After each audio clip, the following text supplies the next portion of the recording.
Do you ever finish making a beat and then go listen to some of your favorite music and come back and feel like you need to write more stuff to it? Do not write more layers, but let me show you how to take what you already have and add something that gives it some sonic depth. So let's go ahead into the Logic session. So here's an instrumental that I have that I'm working on. I'm going to play it without the little trickery I'm going to show you, and then I will talk about that. So here it is.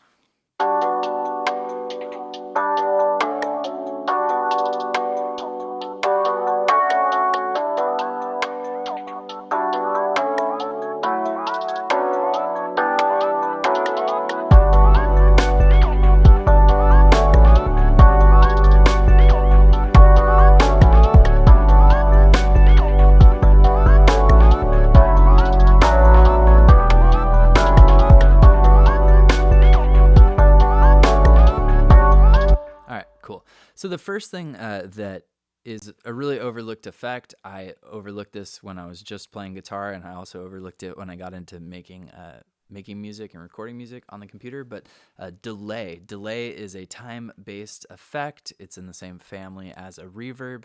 Basically, delay, the simplest thing to think of is an echo. So if you put something through a delay, it's going to come back in some sort of rhythmic component. It's either going to come back like at a quarter note or out of time, which we measure in milliseconds. And delay, what it does to the way we perceive an instrument is to, like a reverb, put it into a space. If something is delaying, it feels slightly further away from us. It can also kind of make it feel like it's got its own vibe. So on this main key instrument, there's some really minor delay that's happening through the instrument I'm using.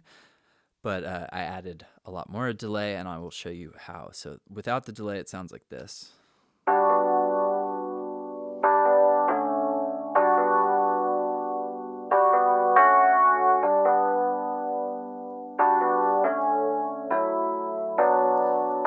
All right, and with the delay, I like using a lot of different types of delays. This is our H delay from Waves. I have it set to the host tempo, so it's doing a dotted eighth note. That I then have almost at noon for dry and wet, so that means we hear a lot of the delay relative to the original sound that is getting echoed or delayed. Feedback, that refers to how long basically the delay is going to happen. It specifically is the echo itself is feeding back or going back into the beginning, so then it echoes again. Important thing to think about with feedback is if you have too much feedback, eventually you're going to get a squeal or the sound is going to peak. For those of you guitar players or keyboard players out there that have delay pedals, a lot of those pedals come with warnings because you can really damage speakers and amplifiers from not understanding that. And then finally, one of the things I love about this delay is that we have this cutoff right here. So we have a filter, the low pass and the high pass, so cutting off the high things via a low pass. Now, with that delay, it sounds like this.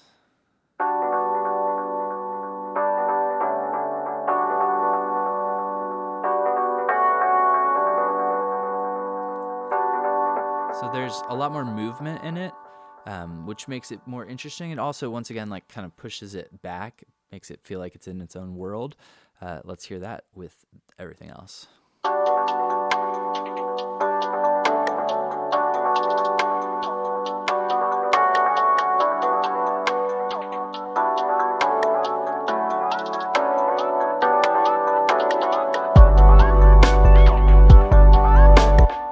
Definitely does a lot to, again, give it a space to live in. The next thing, this is something that you can get really, really creative with, but what you're going to want to do is take something you have in your beat already.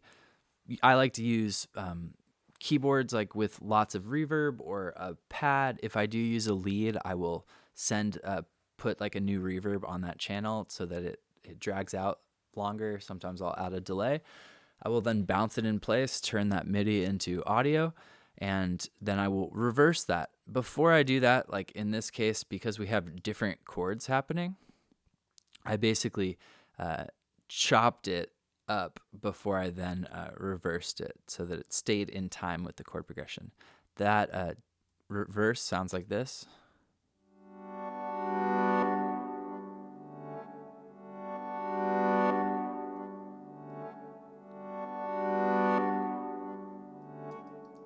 that channel really, to me, brought this to life. So little reverses buried in there can really add some candy, if you will. It's harder for our brains to really like recognize what's happening when it's backwards. So for those of you that have really well tuned ears that you've listened and produced for a long time, reverses still have some magic to them. So let's hear that with the delay and the reverse.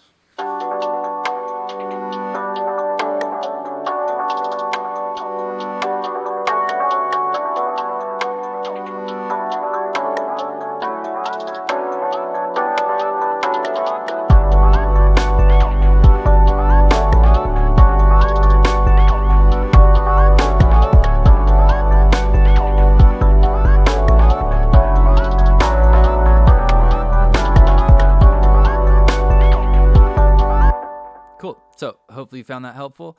If you did, you would help me out a lot by subscribing to the channel, and don't sleep on using delays on your track and taking something in your beat and reversing it and then sampling that. That will really bring your tracks to the next level. Thanks for hanging out with me. I'll see you next time. Go make some beats.